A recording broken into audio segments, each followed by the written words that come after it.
Buenas tardes. Ya hay fecha para la rebaja de impuestos en Extremadura. Será previsiblemente en el último trimestre de este año. José Antonio Monago confía en que el Parlamento lo apruebe en tiempo y forma. Lo ha dicho en el pleno de esta semana en respuesta a Pedro Escobar, que asegura que los efectos de la bajada fiscal no serán los esperados. La educación y el ferrocarril también han protagonizado la sesión. Empezamos, titulares. Escobar acusa al gobierno regional de trivializar el debate sobre impuestos al anunciar la rebaja fiscal. Monago insiste en que revitalizará la economía. Por otro lado, el presidente extremeño y Fernández Vara coinciden en que hay que actualizar la oferta universitaria para el futuro. Extremadura apuesta por la internacionalización de su educación y cultura. La consejera del ramo ha anunciado medidas como la apuesta por el plurilingüismo o el fortalecimiento de lazos culturales con Portugal e Iberoamérica. Acercamiento entre los grupos para recoger en el reglamento de la Asamblea el derecho de maternidad y paternidad para diputados. Una petición impulsada por la socialista Isabel Gil Rosiña a través de su grupo. También hay consenso para el voto telemático o delegado. El último trimestre de este mismo año podría entrar ya en vigor la bajada de impuestos, tanto la del IRPF como el resto de impuestos anunciados por el presidente extremeño en el debate sobre el estado de la región. Es lo que espera José Antonio Monago, según anunciado en el pleno de esta semana, en respuesta a una pregunta que le realizaba Pedro Escobar. Es deseo del Gobierno de Extremadura que dicha ley sea aprobada en esta Cámara con la mayor celeridad posible, para que muchos de los efectos de esta minoración que nosotros anunciamos sean realidad en el último trimestre, señor Escobar, del presente año. Para que la bajada de impuestos pueda ser efectiva en el último trimestre de este 2013, el Parlamento tendría que aprobarlo en tiempo y forma. Pedro Escobar cree que se está trivializando el debate sobre la rebaja fiscal y asegura que no tendrá el efecto esperado y que los extremeños preferirían recuperar algunos servicios. Monago insiste en que se trata de un paquete fiscal muy meditado que revitalizará la economía extremeña. En el último trimestre del año, los extremeños podrían notar ya la bajada de impuestos, tanto la rebaja en el IRPF para los que perciben rentas inferiores a 24.000 euros netos, como las exenciones y bonificaciones para empresarios y emprendedores, lo que, según José Antonio Monago, revitalizará la economía. Pero para Pedro Escobar el efecto será mínimo e insiste en que sería más efectivo subir impuestos a las rentas más altas y bajarlos en algunos productos básicos o eliminar la tasa del agua. Lo contrario, dice, es trivializar el asunto y anunciar pequeñas rebajas fiscales con grandes titulares. No quiero que usted venda esa moto de que con menos impuestos se pueden mejorar los servicios, ni siquiera se pueden mantener. A lo mejor usted tiene más eco en sus titulares que yo en los míos, pero en esa batalla nos veremos. Nosotros estamos de acuerdo que algunos hay que subirlo y nosotros queremos firmemente que otros hay que bajarlo. Monago insiste en que no hay más margen para subir impuestos, porque dice Extremadura es la región con mayor presión fiscal y eso ha hecho que muchos empresarios hayan decidido no invertir aquí. Si por un lado es verdad que uno tiene capacidad recaudatoria subiendo los impuestos, también habría que medir cuántas inversiones no se han hecho en nuestra comunidad autónoma por esa presión fiscal importante que todavía tenemos en nuestra comunidad autónoma. Monago asegura que la rebaja de impuestos se ha reflexionado y propuesto con absoluto rigor. También se han vuelto a referir a la bajada de impuestos los socialistas, que la han calificado de escasa y mísera. El consejero de Economía, Antonio Fernández, respondía pidiendo a la oposición que no minimice su impacto y asegura que algunos contribuyentes llegarán a deducirse hasta 90 euros y que se tendrán en cuenta los ingresos de 2013. ¿De verdad se cree que las economías familiares van a estar mejor con una mísera bajada de 20 euros al año, señor consejero? Mire usted, los que menos ganan, en algunos casos, van a poder deducirse hasta 85 y 90 euros. Además, el diputado socialista y el consejero se enfrentaban en una nueva guerra de cifras a cuenta del déficit. Según Jorge Amado, Extremadura no habría cumplido de no ser por los ingresos extraordinarios del impuesto bancario y la sentencia del SES, lo que dice también es herencia socialista. Nuestro déficit hubiera sido del 2,26. 2,26, señor consejero. 0,76 por encima del límite, o lo que es lo mismo. Si no hubiera sido por nuestra herencia, Extremadura sería la tercera comunidad más incumplidora de España. Quédense tranquilos, el déficit sin esos ingresos hubiese estado sobre el 1,36%. Por tanto, menos que el 1,5 legalmente estipulado. Si el déficit en el que nosotros hubiésemos incurrido es el que usted ha dicho, me sigo jugando mi dimisión. Los populares aplauden la política de la consejería, mientras que para Izquierda Unida no hay nada por lo que felicitarse. El secreto para controlar el déficit público se encuentra en ser honestos, en controlar el gasto. Somos los campeones del déficit, pero somos los campeones del paro, con lo cual nadie puede felicitarse por eso. También los socialistas reprochan el paro. El consejero pide confianza en la generación de empleo. Tengo la esperanza de que, dada la crisis de la que venimos, se empiece a generar empleo a partir de sobre el 1%. Y paciencia, señores socialistas, que todo se andará. También se ha hablado de política universitaria. Sobre ese asunto ha girado el debate entre el presidente extremeño y el líder socialista Guillermo Fernández Vara. Ambos coinciden en que hay que actualizar la oferta de la Universidad Extremeña, teniendo en cuenta la demanda de la sociedad y la futura ley de financiación de la universidad. En lo que no están de acuerdo es en el posible traslado de la Facultad de Medicina. Que juntos podamos definir qué es lo que esta región necesita de su universidad. Y esa será la mejor manera que dentro de un tiempo, cuando traiga usted aquí la ley de financiación, podamos de verdad discutirla y podamos de verdad apoyarla. Tenemos que definir esa nueva universidad que queremos y lo queremos hacer además de la mano de la propia universidad para que no se sienta como una imposición, sino como un objetivo compartido por la sociedad extremeña. Si hay una facultad que no debería salir nunca del campus, esa es la Facultad de Medicina. La ciudad de Badajoz, señor Vara, y usted la conoce igual que yo, no es Nueva York. Que estamos hablando de 10 minutos, ¿no?, de distancia, ¿no? Yo no creo que todos los centros universitarios que hay en España con facultades de medicina tengan distancias incluso más cortas que la que se plantea. También ha comparecido a petición propia Trinidad Nogales, que ha defendido la apuesta por el plurilingüismo de la educación extremeña y por la internacionalización de la cultura. En educación ha anunciado que en otoño se celebrarán unas jornadas con Finlandia para explicar a los docentes extremeños el éxito del sistema educativo de ese país. Y en cultura que se reforzarán los lazos con países de Iberoamérica y con Portugal. Por su parte, los tres grupos felicitan a la consejera por el premio Europa Nostra, que ha recibido el Teatro Romano de Medellín. Y en cuanto a las medidas anunciadas, Izquierda Unida las recibe positivamente, aunque reprocha los ajustes en cultura y educación. También críticas de los socialistas, ya que dicen el paro afecta gravemente a ambos sectores. Los populares y la consejera defienden que la política actual es rigurosa y realista.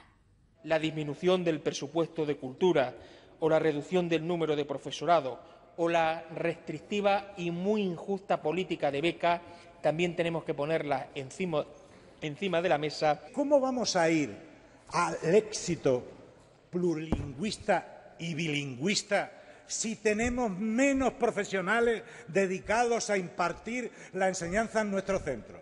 Algo imprescindible de una buena gestión de gobierno es la planificación, y ustedes demuestran con creces que saben planificar y no actuar de forma improvisada y aislada como lo ha hecho los distintos gobiernos socialistas. No se evaluaba el resultado de una inversión. Eso es muy grave. Y digo la frase de Virgilio al final: labor omnia vincit, el trabajo que lleva a cualquier sitio. Por su parte, los grupos de la oposición han sacado adelante una propuesta socialista para que el Gobierno mantenga los comedores escolares abiertos en verano, acordándolo con la comunidad educativa, las organizaciones no gubernamentales, la CEMPEX y el Parlamento. Los populares lo rechazan porque dicen en el debate sobre el estado de la región ya se aprobó que se abrirían los centros necesarios. Y añaden que de los 10.000 niños que asisten a diario a un comedor escolar, más de 8.000 tienen becas para comer. Y en materia ferroviaria se ha aprobado por unanimidad pedir al Gobierno regional que haga frente común con Andalucía y Castilla y León a fin de mantener operativas las líneas de la fachada atlántica y de que se recupere la Vía de la Plata. En el debate los socialistas reprochaban al Gobierno extremeño las críticas que dicen se vierten sobre Andalucía porque aseguran que dificultará las negociaciones. Los populares mantienen que la pérdida de la línea Sevilla-Llerena es responsabilidad andaluza. Escobar insiste en que hay que intentarlo todo para conseguir un servicio de calidad. Y en los pasillos, el diputado regionalista del PRES-CRES, Damián Beneito, afirmaba que Adif no pondrá en marcha el tren de altas prestaciones en la región hasta 2017, algo que negaba la delegación del Gobierno. Beneito pide un plan especial de infraestructuras con cargo a fondos estatales para garantizar los proyectos en Extremadura. Según Adif, ese tren no va a parar en Plasencia, no tiene previsto parar en Navalmoral ni en Plasencia. Para que parara en Mérida, el tiempo del viaje tendría que incrementarse en casi 3/4 de hora. Entonces, desde el regionalista de PRES-CRES creemos que es el momento de que nos planteemos y pidamos ese plan especial para que las infraestructuras ferroviarias de Extremadura mejoren. Y ese es el compromiso que hay, lo vuelvo a repetir. Que mañana pasa cualquier cosa, se nos cae una obra y no puede ser. Pues a lo mejor tiene que ser el 2015 al final, pero vamos a intentar que sea finales del 2014, primeros del 2015. Además, en el Pleno, los socialistas han pedido al Gobierno regional que evite el cierre de Fuentecapala en Navalmoral de la Mata y que apoye a los trabajadores, algo que también ha hecho a lo largo de la semana Izquierda Unida. La vicepresidenta asegura que el Ejecutivo apoya a los empleados y que ha tendido la mano a la compañía, aunque ésta la ha rechazado.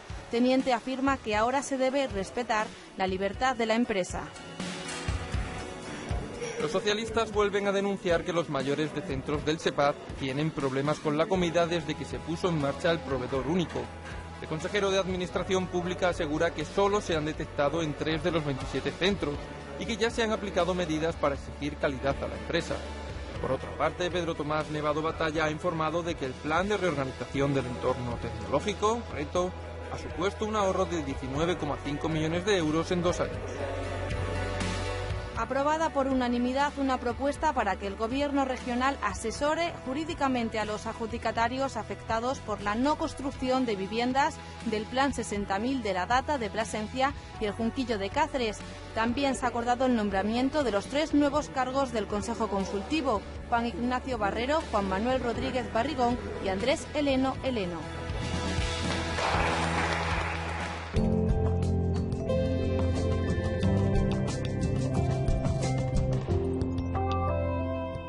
Hablamos ahora del trabajo en comisiones. Educación anuncia cambios sobre el plan de refuerzo escolar.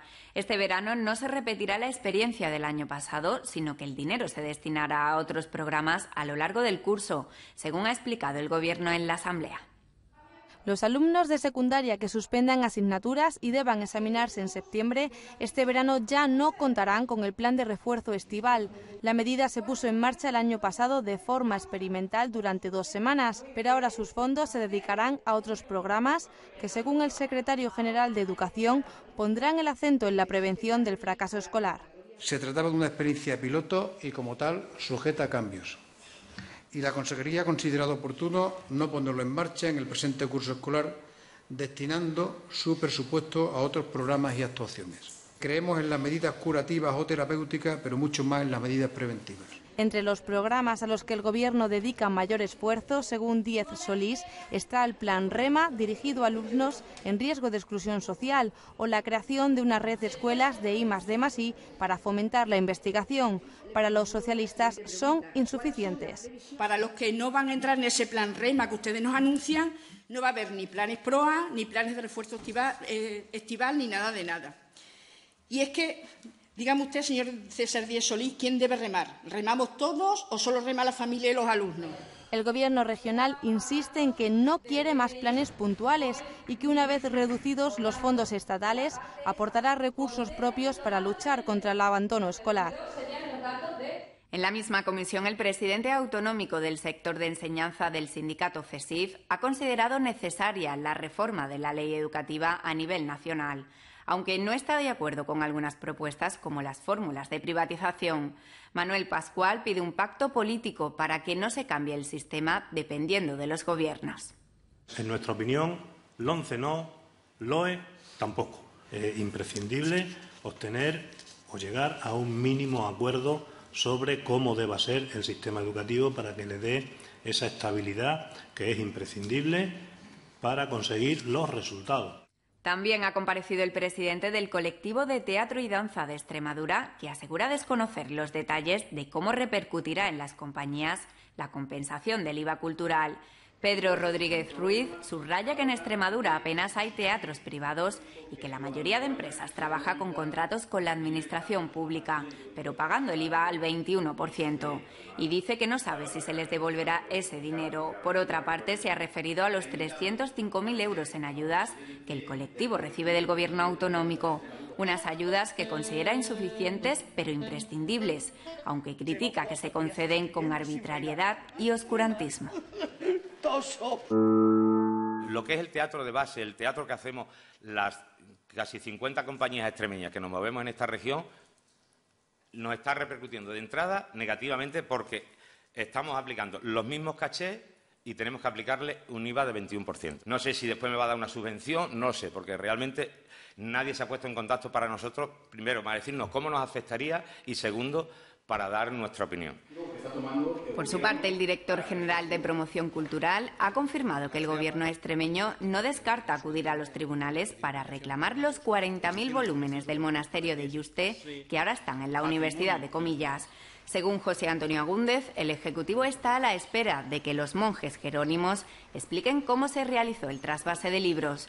El Grupo Parlamentario PSOE Regionalistas pide que se aceleren los trámites y se reclamen también los volúmenes donados por Vicente Cadenas y Vicent. Extremadura debe reivindicar como deuda histórica un aumento de la inversión estatal en la sanidad extremeña de entre un 10 y un 15% por habitante. Así lo ha afirmado el coordinador docente de Atención Especializada del SES en la Comisión para la Cuantificación de esa deuda.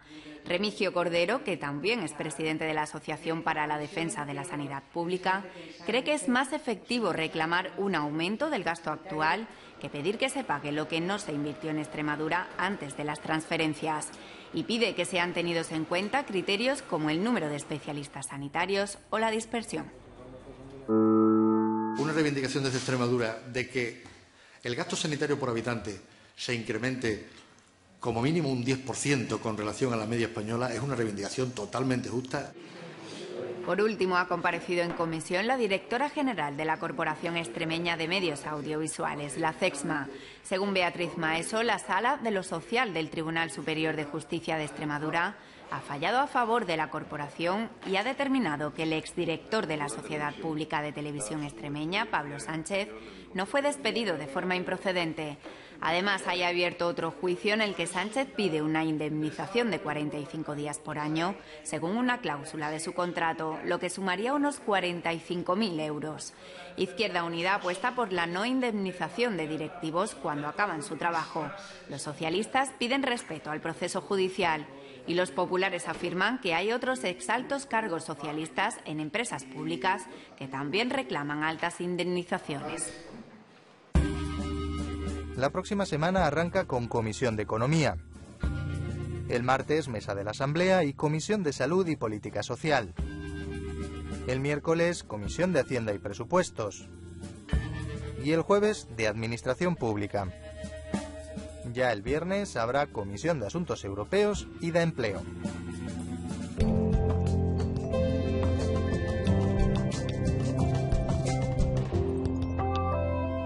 Ayer se cumplieron 2 años desde que se constituyó la 8ª legislatura y el presidente de la Cámara ha hecho balance en el ecuador de su mandato en la Cámara.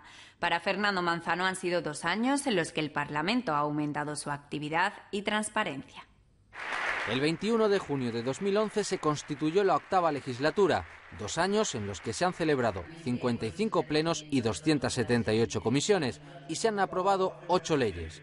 Los datos reflejan el crecimiento de la actividad parlamentaria. Los miembros del Gobierno regional han dado explicaciones de su gestión hasta en 221 ocasiones, mientras que en toda la pasada lo hicieron en 59. Además, han comparecido en la Cámara hasta 66 representantes de colectivos ciudadanos. Durante la pasada lo hicieron 4. Somos uno de los parlamentos más transparentes, más accesibles y con más intensidad de trabajo en estos momentos de España y de Europa. Para el futuro, Manzano reivindica que las leyes incluyan medidas para paliar el paro y en que se acuerde un criterio único para todos los parlamentos en cuanto a un número de diputados. Y se sienten todas las comunidades autónomas y se sienten los partidos políticos. ¿Cuál es el criterio? No lo sé, lo hablemos y lleguemos a un acuerdo. Manzano espera que el clima de consenso surgido tras el último debate sobre el estado de la región siga reinando en la Cámara. Y durante esta legislatura los grupos están acordando varios cambios en el reglamento. Entre ellos ya hay acuerdo para que los diputados en situación de maternidad, paternidad, enfermedad u otros puedan delegar su voto o votar telemáticamente. Además, se está debatiendo sobre la posibilidad de recoger específicamente el derecho y permisos de maternidad y paternidad. Una propuesta que ha liderado la diputada socialista Isabel Gil Rosiña, que sobrepasa ya su 7º mes de embarazo. Embarazada de más de 7 meses, la socialista Isabel Gil Rosiña asegura que no quiere renunciar a sus funciones como diputada cuando dé a luz, entre ellas la del voto, que por ahora es indelegable. Los grupos están de acuerdo en cambiar el reglamento y que se pueda votar desde casa en casos de maternidad, enfermedad u otros. Pero los socialistas van más allá y piden que se recoja específicamente el derecho de maternidad y paternidad para dar ejemplo, dicen, a la empresa privada. A mí los ciudadanos de Extremadura me eligieron diputada para representarles durante 4 años y yo no estoy renunciando a esa representatividad. Al contrario, lo que estoy pidiendo es que se ponga en marcha un mecanismo que me permita, al mismo tiempo que he decidido darle el pecho a mi bebé durante los 4 primeros meses de vida, poder votar desde mi casa. Las mujeres que estamos en sitios públicos como estoy yo y que somos visibles para el resto de las mujeres, tenemos que dar ejemplo y tenemos que reivindicar con mayor fuerza. Como mujer, Francisca Rosa, del Grupo Popular, ve bien que se recojan estos derechos, aunque recuerda que tendrían carácter simbólico, ya que los diputados tienen un régimen diferente al del resto de trabajadores. Defiende además que el Parlamento nunca ha dificultado la conciliación de la vida familiar y laboral y pone como ejemplo el caso de otras diputadas como Cristina Teniente o Felisa Cepeda. Vaya por delante el reconocimiento a todas esas diputadas que han sido madres durante estos periodos, casi 3 décadas de funcionamiento del reglamento de la Cámara extremeña, que han sido diputadas y que han sabido conciliar su vida política, su vida profesional y su vida familiar. Esto se tenía que haber hecho con anterioridad. No hay diputadas en Izquierda Unida Verde Siex, pero también ellos consideran imprescindible recoger estos derechos. En cuanto al voto, son partidarios de que se delegue en el portavoz del grupo, por si se decide cambiarlo en el último momento. Nosotros somos más partidarios del voto delegado, porque cuando es el voto telemático, el voto ya está fijo, ya está fijado. Entonces, los debates que puede haber en el Pleno para presentar enmiendas transaccionales o enmiendas urgentes, pues el voto telemático, al estar fijado, impediría eso. En julio podría estar ya aprobado el cambio en el reglamento. Y como cada semana, el Parlamento ha abierto sus puertas a los ciudadanos y también se ha echado a la calle. Repasamos ahora la agenda social de la Cámara durante estos días. El presidente de la Cámara y los miembros de la mesa han visitado las fábricas de la tabaquera Cetarsa en Navalmoral de la Mata y Talayuela para transmitir su apoyo al sector, algo que ha agradecido el presidente de la compañía, Javier Gómez, que ha anunciado que durante la próxima campaña se ampliarán un 15% los contratos a fijos discontinuos y que se espera una producción cercana a los 32 millones de kilos este año. Nuestra comunidad autónoma, en el norte de nuestra comunidad autónoma, en el norte de esta provincia de Cáceres, viven 20.000 familias alrededor del cultivo del tabaco. Por eso nos interesa mucho esta visita, porque la ayuda que tiene que tener el sector, tenemos que estar todos juntos, todos unidos en la misma dirección. Manzano anuncia una cátedra en la Universidad de Extremadura para potenciar el derecho parlamentario. Lo han aprobado por unanimidad los grupos. Llevará el nombre del primer presidente de la Asamblea, Antonio Vázquez, e incluirá un premio de ensayo jurídico a nivel internacional. El Parlamento ha acogido la presentación del programa Jessica Fidae, que consiste en ayudas públicas a través de fondos europeos para proyectos sobre eficiencia energética y energías renovables. En total, más de 20 millones de euros que, según el consejero de Medio Ambiente, servirán para ofrecer líneas de financiación a empresas públicas y privadas. Hasta aquí la información parlamentaria de esta semana. Les dejamos con la exposición Premio Internacional de Pintura Eugenio Hermoso de la Diputación de Badajoz.